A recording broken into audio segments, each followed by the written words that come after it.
So in your talk today, you mentioned that 3/4 of digital transformation efforts fail for a variety of reasons. I wonder if you can just take us through some of those. And I mean, this is difficult stuff. So Yeah, in our own experience, we find that a lot of customers get stuck in the proof of concept phase.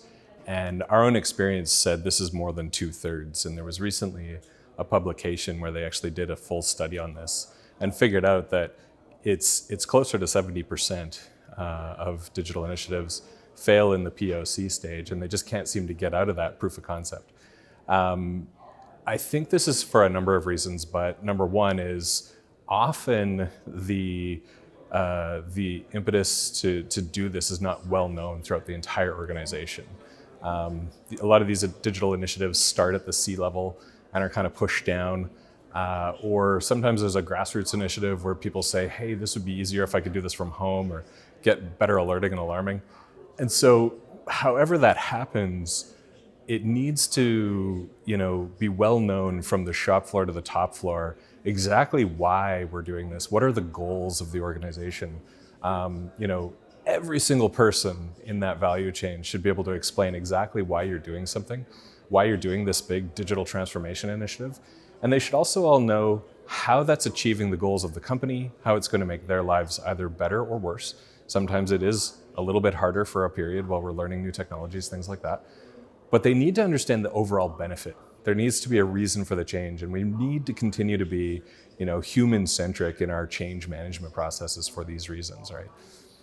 So what happens when they don't have that alignment? Like what collapses? When there's no alignment, through the entire organization, often what you'll see is sort of an adversarial relationship start between the people on the shop floor who are saying, why are you making my life harder, right? Versus maybe the IT and the OT people saying, you can't do that on my network. Or the OT people saying, you're going to impact my production. Why would you do this, right? So at every level, people need to be aligned, and they all need to understand that goal. And they all need to be able to articulate why this is good for the company, why this is going to matter to them.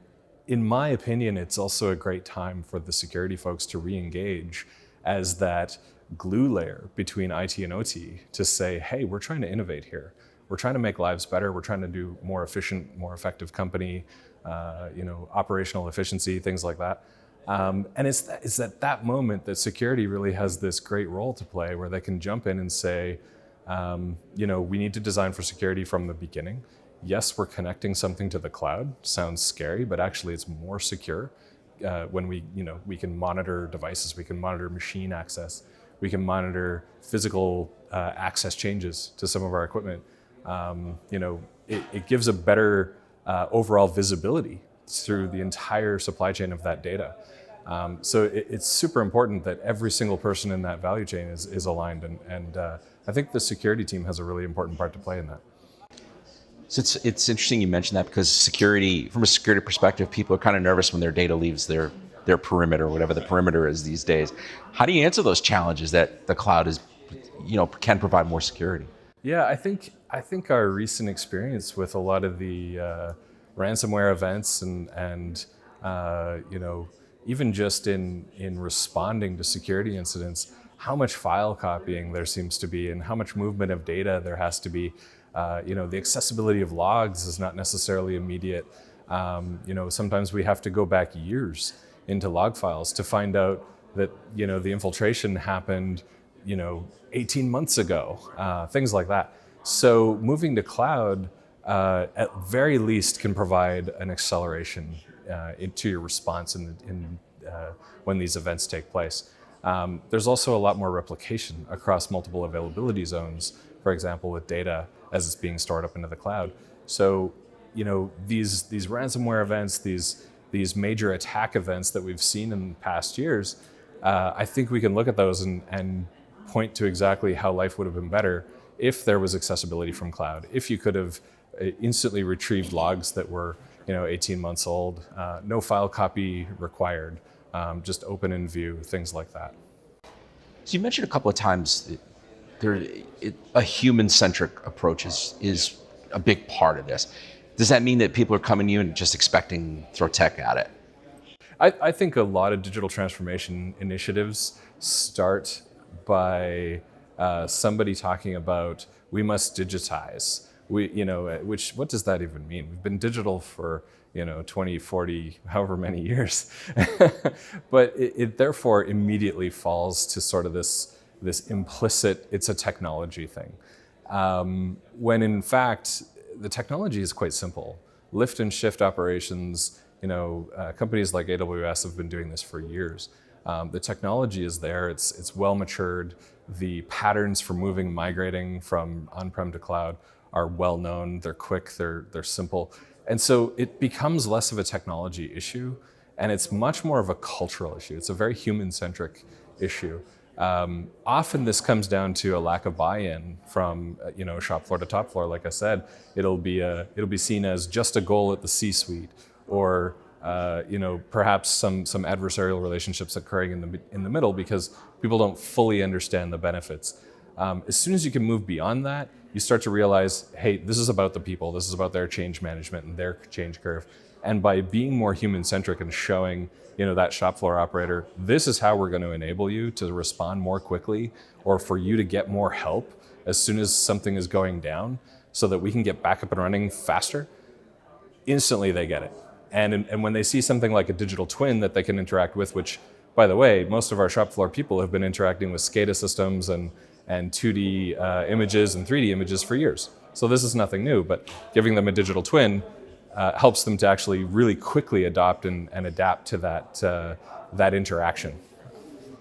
Okay, so final question, the 25% of these projects that actually succeed, what do they look like? What are they doing right? Is there a commonality between them? Yeah, absolutely. So the ones that succeed out of this big cohort, they're often the first ones to look at things like, how do I align the business goals from shop floor to top floor? How do I make sure that I put this in language that everybody in my organization is going to understand?